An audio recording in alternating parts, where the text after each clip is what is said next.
Welcome back sa aking YouTube channel, Jeremy's TV Manila. Anyway guys, wala namang bayad to, libre lang, tulungan na lang din sa kapwa mo, pakisubscribe na lang po.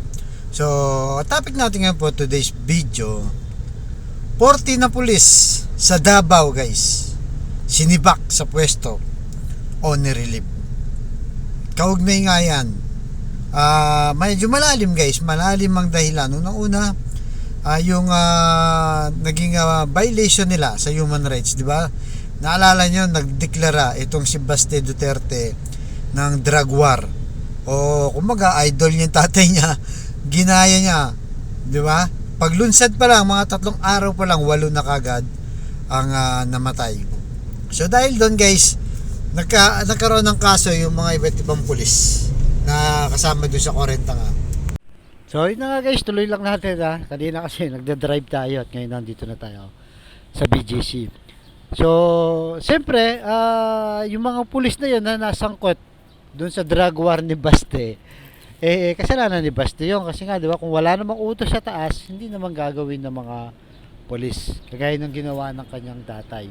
So bukod doon guys, ang nakikita rin natin na baka nga yung pag-relieve sa mga Davao dito ng mga pulis, baka kasama rin yung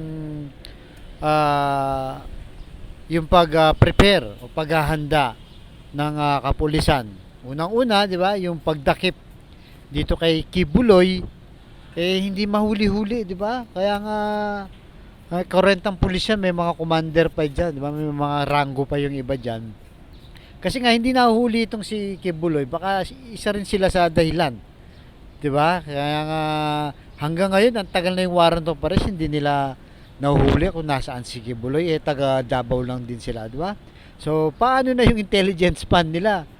Sayang lang, diba? Kung wala silang nakukuha intelligence na kung nasaan si Kibuloy at hindi nila nahuhuli ito, sayang lang yung pondo nila. At bukod dyan, baka nga sabi nga ng iba, baka nga naghahanda na rin sa ICC. Kasi ang meron din pinadala dyan guys, mga special action force o SAP. Dahil nga sabi nga nila, baka pinaghahandaan na nga itong ICC para hindi na makapalag. 'Di ba? 2 batalyon ang pinadala din dyan sa Davao. Dahil nga anong petsa na ngayon guys? May na. Patapos na yung May, papasok na tayo ng June next week. So ibig sabihin lang yan, ang sabi kasi ni Trillanes, June, July, baka ibababa na o ilalabas na yung warrant of arrest dito sa ICC, di ba, kay Digong. Kaya nga medyo malalim to guys, malalim to yung pag-relieve ng mga pulis na yan. Iba-ibang purpose na yan. Siyempre, susundin lang ng pulis kung ano ang sinabi sa loob. Kaya nga sabi ng mga DDS, may anong politika na to. Ganun talagang anong politika na yan. Hindi na natin yan may tatanggi guys. Kung sino yung nasa gobyerno, sila yung masusunod. At siyempre nakikita naman natin sa resulta, di ba? Kaya yung paghuli dyan kay Kibuloy, talagang lalo pang tumatagal. Lumalabas ng mga inutil, di ba guys? Yung mga polis dyan sa Davao.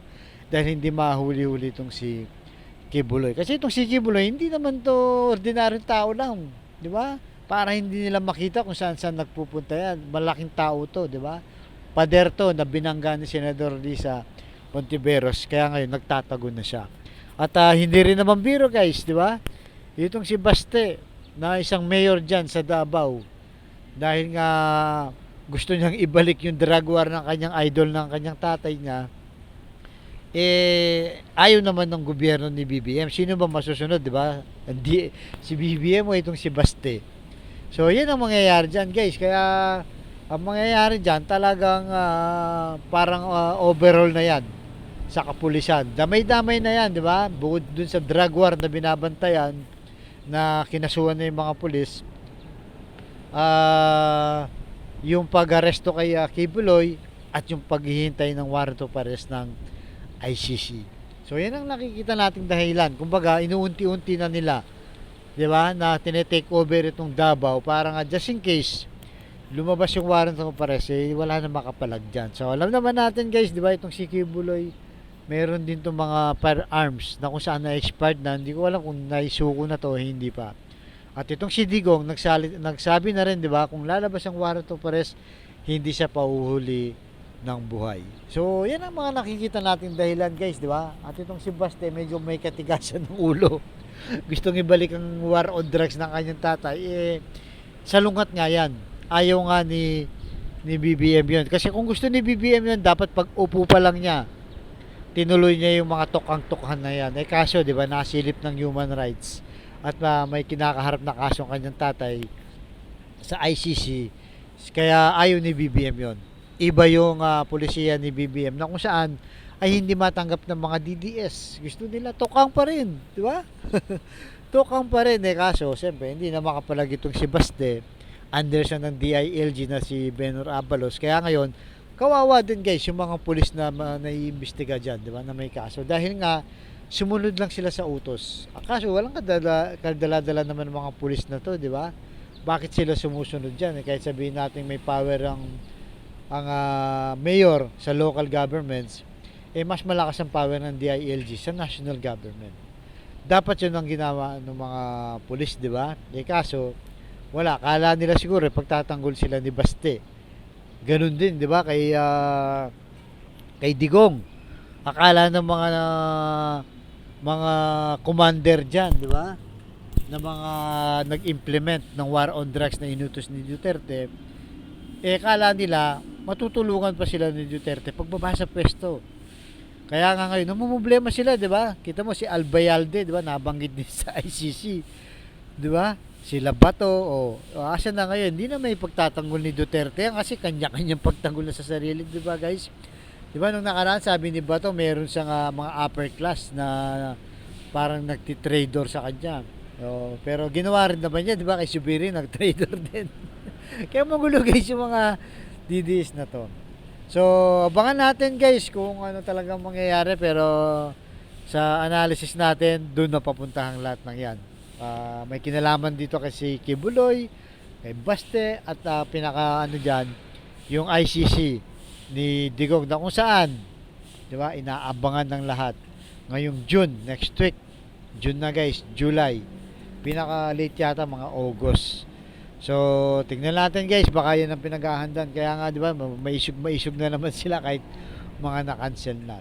So, kayo guys, anong sa tingin nyo? Di ba, ang ginagawa ng mga PNP dito na tinanggal na o nirelieve na yung mga 40 na pulis na may mga ranggo pa. Di ba, paghahanda ba ito? Tungkol lang ba ito sa war on drug o tungkol din ito kay Duterte at kay Kibuloy, di ba? So yan ang abangan natin guys kung ano pang mangyayari. Abangan niyo po sa susunod kong vlog. Thank you very much.